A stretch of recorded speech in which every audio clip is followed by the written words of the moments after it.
Mahayana Buddhism. Mahayana means great vehicle. The great vehicle is like a huge ship designed to enable all living beings to cross the painful river of suffering and get to the other shore of pleasure, peace, and happiness. In other words, Mahayana Buddhism is a system of universal salvation. The historical Sakyamuni Buddha taught that suffering is caused by desire. If a person can eliminate desire, he or she can reach the bliss of nirvana. Sakyamuni described 8 guidelines to help the seeker find the middle path between excessive indulgence and excessive denial. The Mahayana Buddhists developed as a group that believed there was too much grasping at the words Sakyamuni spoke and not enough attention to his actual behavior. The Buddha did not seek an individual salvation for himself. He did not enter nirvana. He expressed his wisdom as compassion and mercy for all suffering beings. The ideal that became dominant in Mahayana Buddhism was and still is the ideal of becoming a Buddha, to pattern our lives after his, to follow the Buddha way. It is taught that to follow this supreme way is the destiny of every living being. Everyone has the Buddha nature, and everyone will eventually fulfill it. A Bodhisattva is a Mahayana Buddhist who has decided to work for the welfare of all living beings. He or she strives to obtain the perfect enlightenment of Buddhahood in order to more effectively relieve others of suffering. To the extent that his own spiritual development allows, a Bodhisattva teaches and preaches the Buddha laws for those who wish to hear. The Tathagata, or Buddha, preaches according to the different ways people think. In other words, each person gets messages that are exactly geared to his or her own individual needs. Thus, each person makes progress along the spiritual path at his own pace, according to ability and aspiration.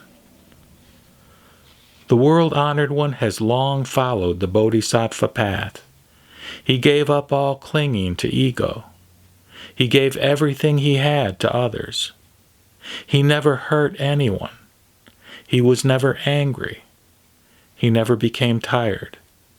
He was constantly in meditation, and he used his wisdom to learn about the Buddha laws in order to universally benefit all living beings. The Buddha perfected these 6 moral practices of the Bodhisattva path, namely charity, discipline, patience, zeal, meditation, and wisdom. This is the path that leads to Buddhahood. It is the Buddha way. The Buddha points out that a bodhisattva can accomplish perfect enlightenment quickly if he learns and masters the doctrine of innumerable meanings. This profound doctrine is the mystical core of Mahayana Buddhism. The basic belief of the Mahayana Buddhist is that all the, quote, things we think we see and hear around us are not really separate objects, that there is a kind of mysterious interconnectedness. Thus, absolute reality can be referred to as non-dual. All things are truly empty of any separate existence or identity of their own. It is our analytical thinking mind that artificially breaks down absolute reality into separate things in order to solve problems in the ordinary conventional world. This thinking process can be a powerful servant for the benefit of human beings. However, most people let their thinking mind dominate so that many of their actions are not guided by the wisdom and compassion of the Absolute. For a Mahayana Buddhist, it is an article of faith that absolute reality is not perfectly represented by any human idea. In his later development, the Bodhisattva directly experiences the profound truth of that reality. It is beyond all words, thoughts, and concepts. The basic problem for living beings is that anyone who discriminates all the time is bound to suffer, and anyone who thinks of himself as a truly separate being is making a major discrimination. According to Mahayana Buddhism, none of us is really separate from the rest. When, quote, I, me, and mine are emphasized, a whole system of likes and dislikes gets created. These preferences inevitably fail to get constantly satisfied, and the result is suffering. This can go on for a long, long time. The Bodhisattva has great compassion for those who suffer. Therefore, he or she chooses to discriminate also in order to figure out ways to help people in their own terms. From this standpoint, without a rigid vested interest in arguing for or against any particular ideas, with only the objective of helping the sufferers, the Bodhisattva is able to provide relief and pleasure for many. If you reflect on this teaching of innumerable meanings, it will probably stimulate many interesting thoughts. You may get some important insights about your own life. However, no matter how hard you try, you will not be able to totally understand this doctrine. That is, it cannot be fully grasped with the thinking mind. Even as the nature of your own being is mysterious and incomprehensible, so is this great vehicle law mysterious and incomprehensible. The Buddha has seen all the laws and understands the sense in which they are ultimately inexpressible. He desires to help suffering beings. The Buddha observes beings and understands that they differ in their desires. Therefore, he preaches variously to them, using tactful power, so that they will be able to hear his message and make progress. The Buddha has taught many laws. He teaches laws that have different meanings to different people.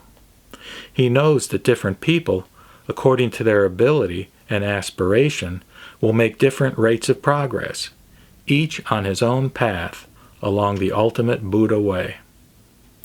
There is really only one true Buddha body, the law body or truth body of the Tathagata. The innumerable Buddhas and Bodhisattvas all emanate from this source. The non-dual law body transforms itself and appears in the form of many Buddha bodies so that living beings can be saved and taught. It is as if the Tathagata creates good illusions for people to replace their bad illusions, good and bad being defined in terms of suffering and spiritual development. Eventually, all illusion is given up. Then, the absolute reality of the Tathagata's law body can be directly experienced. If a person hears this teaching, he may realize the relativity of all ideas and conventional laws. That awareness is very important in becoming free of the limitations of the thinking mind. A person so oriented will want to help others, and, therefore, will be brave enough to follow the great vehicle law. Great selfless vows will be made, and many living beings will be saved. So when the world-honored one finished teaching the doctrine of innumerable meanings, he sat cross-legged and contemplated the innumerable meanings. His thinking mind was motionless, thus allowing the bright light of wisdom to grow within his awareness. Out of this universal harmony and bliss, the Buddha emanates a ray of light from his forehead which helps living beings see many worlds. He has broken the non-dual reality down into different aspects in order to communicate with living beings. He wants to teach the Buddha way using an understandable language. As two great bodhisattvas converse about what is revealed by the ray, more is learned about Buddhas and Bodhisattvas. There are innumerable Buddhas in many different worlds all throughout the universe. Each is preaching and teaching the law. The Bodhisattvas in these worlds practice in various ways and to various degrees. They practice giving alms, showing great zeal, meditating, developing wisdom, and preaching the law. They practice following the Buddha way faithfully, observing the commandments, and having patience in the face of personal abuse. In this conversation, Maitreya, the Bodhisattva who is predicted to become the next Buddha after Sakyamuni in our world, is talking with Manjusri, a Bodhisattva who is always with Sakyamuni Buddha and who has long been a teacher of the law. Maitreya asks Manjusri about the reason that the Buddha displays the ray of light, which illuminates so many worlds. Manjusri has seen this spiritual sign used by Buddhas in the past. He says Buddhas use it as a signal that they are about to preach the great law, the Sutra of the Lotus Flower of the Wonderful Law. The heart of the Law Flower Sutra is preached in the Tactfulness chapter. The teaching is directed toward Sariputra, who, though wise, has not yet actively entered the path of the Bodhisattvas. The first few sentences show that now, as the Buddha teaches, he is speaking from the framework of the idea that there are innumerable Buddhas throughout the universe. That is, for teaching purposes, we are now in the incomprehensible world of Buddhas. All these countless hundreds of thousands of Buddhas are in fellowship with each other. They all practice the same great vehicle law, preaching and teaching about each other, so that all living beings can know about Buddhahood as the source of comfort and as the spiritual ideal. Sakyamuni tells Sariputra that he is widely taught with all kinds of reasonings and stories. He says his motivation has been to lead living beings away from attachments, and so reducing our level of clinging is a key mechanism for increasing our spiritual awareness according to the teachings of Mahayana Buddhism. The Tathagata is perfect in his wisdom and tactful teaching. He can present exactly the right situation to each person which that person needs in order to grow. He is so kind. He wants to help, and he is fearless in his efforts to end suffering and proclaim the truth. Even though he himself is beyond all discrimination, he discriminates everything and preaches in gentle ways in order to give support to all. A Buddha cannot be evaluated or measured by worldly methods. The law that the Buddhas proclaim is also, in its reality, beyond all words or intellectual understanding. A Buddha is said to have followed the Bodhisattva Path in many past lives. In doing so, he followed many Buddhas and learned to perfectly practice all the correct methods of spiritual development. After many eons, such a seeker obtains perfect enlightenment and, as a Buddha, finally understands the meaning of every nature and form. The Mahayana Buddhist would say that you must develop your strength of faith in order to progress spiritually. It is taught that the content of this threefold Lotus Sutra is the ideal focal point for faith, since it is the most profound and wonderful of all written teachings. It is viewed as the most effective pointer available in written form. Because Sariputra wishes people to hear the Buddha's subtle law, he pleads with the Buddha to discriminate and explain it. He talks about how there are many in the assembly who will be able to believe, since in past lifetimes they have already been taught by the Buddha when he was in past lifetimes also. Thus, they will be open to faithfully accepting his profound teaching. Finally, the Buddha agrees and tells all to listen very carefully as he now explains the wonderful rare law of all the Buddha Tathagatas. A very important message in the teaching of the Lotus Sutra is that the Buddhas all around do appear in the world in ways that people can perceive. They do so for one reason and one reason only, namely, All the Buddhas are always focused on the desire to cause all living beings to enter and make progress on the path to Buddhahood. The first step is for a being to realize that he or she does have the Buddha nature within, and to have faith in one's own potential. As such faith grows, the Buddhas will show themselves more and more and help the person understand the implications of following the Buddha way. Stated in different terms, whatever the Buddhas do is always for one purpose: to take the perfect knowledge of the truth of reality and share it with all living beings. Thus, the Tathagata preaches the law to all. We can think of this as being done by means of the one Buddha vehicle. That is, all the various innumerable methods of teaching which are geared to all the different creaturely mentalities are all really getting across the same message. The differences merely reflect the variation in thinking patterns interacting with the compassion of the Tathagata. He wants to draw everyone along the one vehicle way so that suffering will eventually be eliminated. This one vehicle is the great vehicle, the Mahayana. The underlying reality of the universe cannot be broken down into this and that, except by the thinking process, which itself is an aspect of the whole. The idea of the one vehicle teaching is a way to emphasize our fundamental non-duality. The Buddha teaches that we are all in this together, which is a basic reason why the Bodhisattva Path is considered superior. The Bodhisattva recognizes his or her interconnectedness and realizes that there is really no such thing as looking out only for himself or herself, or his family, or his nation. These separations are truly artificial and ultimately unreal. The Bodhisattva develops pity and compassion for those aspects of his larger self which are suffering.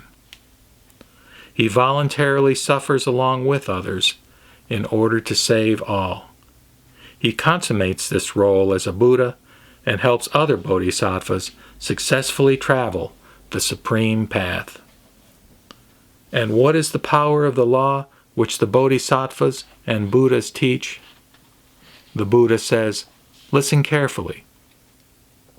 He teaches that all those living beings who hear the law will finally obtain perfect knowledge, free from fear. The one vehicle law is a key stimulus in facilitating the process of spiritual development. All the world-honored ones in the universe, all these innumerable Buddhas in all their many Buddha lands, they all spend their time benefiting and rejoicing living beings through preaching the countless tactful Buddha laws. They want all creatures to abide in the great vehicle. May I be free from enmity and danger. May I be free from mental suffering. May I be free from physical suffering. May I be happy. May my relatives and friends and fellow meditators be free from enmity and danger, be free from mental suffering, be free from physical suffering. May they be happy. In the entire universe, whatever beings that move on earth, on water, or in air, may they be free from enmity and danger, be free from mental suffering, be free from physical suffering. May they be happy. Namu Amida Butsu. Namu Amida Butsu. Namu Amida Butsu.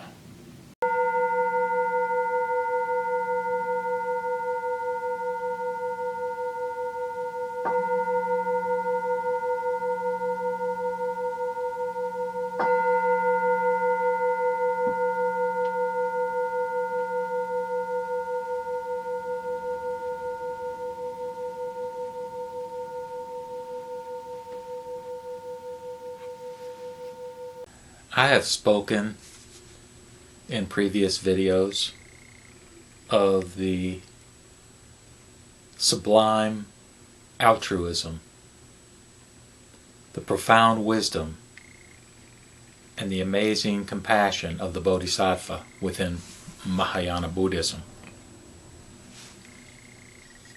I've spoken of Kuan Yin as one of the great cosmic bodhisattvas who embodies or symbolizes infinite compassion, the desire on the part of the cosmic Buddha to provide relief from suffering for us beings in this Saha world, this world of suffering.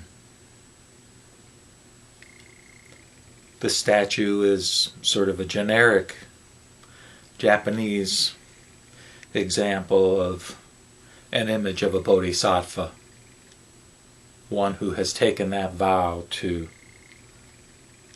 help beings in their various states of difficulty in this life.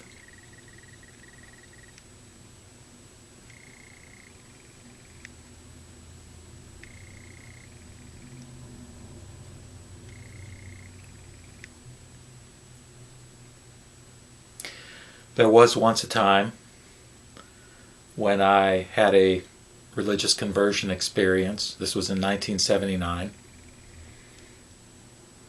It was outside the context of any particular religious belief system. But as I looked within and read and studied, it was Mahayana Buddhism that was the framework that made the most sense to me. And in particular, I greatly admired, as I still do, the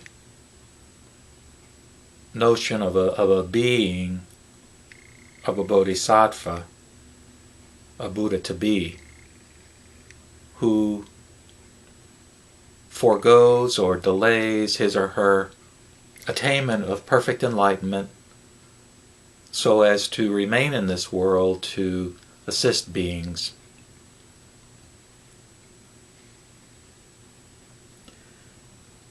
I actually thought, hey, maybe I could use that as a role model and become a bodhisattva of sorts. I did various things to try to follow the Bodhisattva path. And without getting into detail on exactly what those activities were, leave it to say that I failed miserably. I couldn't do it. And in spite of that failure, or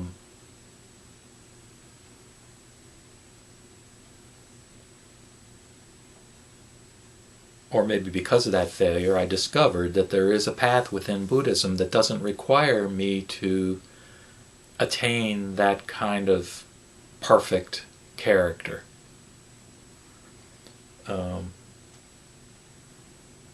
And as many of you will know, that of course is the Pure Land path, the Pure Land form of Buddhism, which was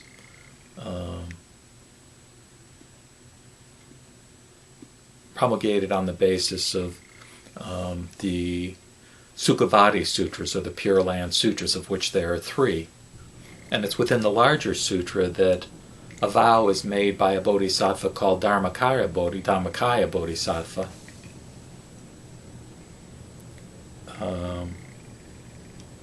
That in his particular case, he indicated he would forego the attainment of Buddhahood unless through his good works and the merit transference generated by those works, that he could create a pure land of bliss in the western part of the universe where all anybody would have to do is think of him or say his name, and they could be reborn in his pure land upon their death.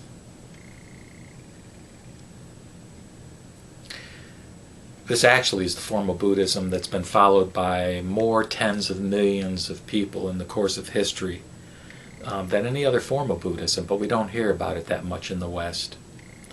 In any case, this Pure Land form of Buddhism was refined to its ultimate degree by Shonen Shinran in Japan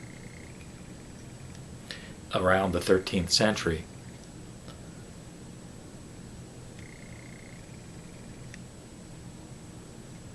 And that form of Buddhism is now called Shin Buddhism or Jodo Shinshu, which means true Pure Land Buddhism.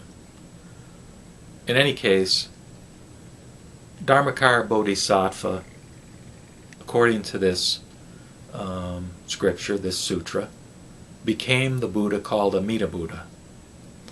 So by simply saying the name of Amida Buddha in the form of what we call the Nembutsu means the name Namu Amida Butsu, which means I take refuge in Amida Buddha, by simply saying Namu Amida Butsu, or even thinking it. In other words, by orienting ourselves in a way toward cosmic Buddhahood, in a way that recognizes our own inadequacy and our own faith that in spite of our inadequacy there is an other power in the universe, if you will, which is concerned with us and cares about us and wants us to be free of our suffering, to be liberated. That by simply orienting ourselves in that way, we can get assurance in this life that we will be reborn in a land that is free of the limitations that we have in this life that keep us from attaining Buddhahood, that keep us from being able to accomplish the Bodhisattva Path. Limitations of this body, limitations of these circumstances, that by orienting ourselves in that way and having that faith, that we can have the assurance in this life that, we are accepted just as we are and we will be reborn in Amida's pure land of bliss. And that is my conviction. That is my deep conviction and my deep source of comfort.